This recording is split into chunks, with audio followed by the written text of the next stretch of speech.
آخر وہ کون سا فرشتہ تھا جس نے رسول پاک حضرت محمد صلی اللہ علیہ وآلہ وسلم کو دھکیلا اور سلام بھی نہ کیا؟ ناظرین، یہ واقعہ کچھ یوں ہے کہ جناب ابی ایوب جو امام جعفر صادق علیہ السلام کی اولاد کے معلم اور مؤدب تھے، وہ بیان کرتے ہیں کہ جب رسول خدا کی وفات ہو گئی تو ایک شخص یہودی حضرت داؤد علیہ السلام کی اولاد میں سے مدینے آیا۔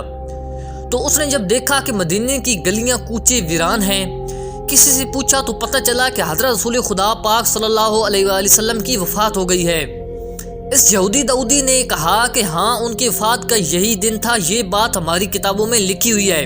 پھر پوچھا کہ لوگ کہاں ہیں؟ کہا گیا کہ مسجد میں ہیں۔ وہ مسجد میں آیا۔ جب وہ مسجد میں آیا تو ابو بکر، عمر، عثمان رضی اللہ اور عبد الرحمن بن عوف، عبیدہ بن جراح اور دیگر لوگوں سے مسجد بھری ہوئی تھی۔ اس نے کہا مجھے راستہ دو تاکہ میں اندر آؤں اور اپنے 4 سوالوں کے جواب لے جاؤں۔ پھر جب وہ اندر آ گیا تو اس نے کہا کہ میں آپ لوگوں سے 4 سوال کے بارے میں سوال کرنے آیا ہوں، اگر تم لوگوں نے صحیح جواب دیے تو میں اسلام قبول کر لوں گا۔ لوگوں نے کہا تھوڑا انتظار کرو۔ اس نے انتظار کیا تو حضرت علیہ السلام مسجد کے دروازے سے آئے تو لوگوں نے یہودی سے کہا کہ اس آنے والے جوان سے پوچھو۔ یہودی نے حضرت علیہ السلام کے قریب آیا اور کہا کہ کیا آپ علی بن ابی طالب ہیں؟ حضرت علی علیہ السلام نے فرمایا کیا تو اولاد داؤد میں سے فلاں شخص ہے؟ اس نے کہا ہاں۔ تو حضرت علی علیہ السلام نے کہا کہ اپنے سوال بیان کرو۔ یہودی نے کہا کہ میرے 4 سوال ہیں، اگر ان 4 سوالوں کے جواب اگر دے دو گے تو میں اسلام قبول کر لوں گا فوراً۔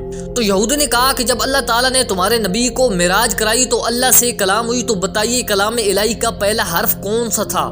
دوسرا سوال، وہ 4 کون ہیں جن سے جہنم کے فرشتے نے تب نار ہٹایا اور انہوں نے تمہارے نبی سے کلام کیا؟ تمہارے نبی کا جنت میں ممبر کہاں ہے؟ پھر یہودی نے جو چوتھا سوال کیا وہ یہ تھا کہ وہ کون سا فرشتہ ہے جس نے نبی خدا کو دھکیلا اور ان پر سلام بھی نہ کیا؟ تو حضرت علی علیہ السلام نے فرمایا کہ پہلا حرف اور کلمہ جو خدا نے بولا وہ ارشاد قدرت آمن الرسول بما انزل الیہ من ربہ۔ پھر حضرت علی علیہ السلام نے فرمایا کہ وہ 4 شخص جنہوں نے جہنم سے ہمارے نبی سے کلام کی جب رسول پاک جہنم کے خازانہ مالک فرشتے کے پاس سے گزرے جو کبھی مسکرایا نہیں، تو جبرائیل علیہ السلام نے اس سے کہا کہ اے مالک یہ رحمت العالمین نبی ہیں، تو وہ مسکرانے لگا۔ حضرت رسول کریم صلی اللہ علیہ وآلہ وسلم نے حکم دیا کہ آگ کا ایک طبق ہٹائے، تو اس نے وہ طبق ہٹایا۔ نیچے قابیل، نمرود، فرعون اور حامان موجود تھے۔ انہوں نے عرض کیا کہ اے محمد صلی اللہ علیہ وسلم اپنے رب سے دعا کریں کہ ہمیں واپس دنیا میں پلٹا دے تاکہ ہم عمل صالح کریں۔ پس جبرائیل علیہ السلام غضبناک ہوئی اور اپنے پاؤں کی نوک سے ان پر تب کے نار دوبارہ ڈال دیا۔ پھر حضرت علی علیہ السلام نے فرمایا کہ رسول خدا کا مسکن یعنی کہ ممبر جنت عدن ہے جسے اللہ تعالیٰ نے اپنی خاص مہربانی سے پیدا کیا ہے، اور اسی جنت میں ان کے ساتھ 12 امام وسیع ہوں گے۔ ان کے اوپر ایک گنبد ہوگا جسے رضوان کہتے ہیں، اور اس رضوانی گنبد کے اوپر ایک مقام ہوگا جسے وسیلہ کہتے ہیں، اور جنت میں اس جیسا عمدہ اور بلند مقام کوئی اور نہیں، اور وہی رسول پاک کا ممبر ہوگا۔ پھر حضرت علی علیہ السلام نے چوتھے سوال کا جواب دیا کہ جس فرشتے نے رسول خدا صلی اللہ علیہ وآلہ وسلم کو دھکیلا وہ ملک الموت تھا جو دنیا کے ایک جابر بادشاہ سے ہو کر آیا تھا۔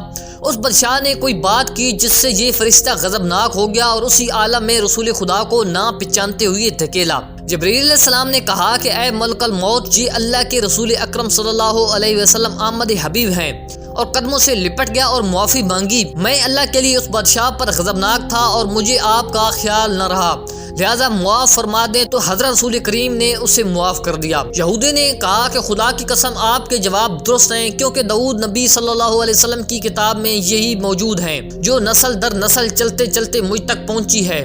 اور اب میں کلمہ پڑھتا ہوں، اشہد اللہ الہ الا اللہ وان محمد رسول اللہ وانک عالم هذه الامت وسیع رسول اللہ۔ پس حضرت علی علیہ السلام نے اس شخص کو دینی شریعت سے آگاہ کیا۔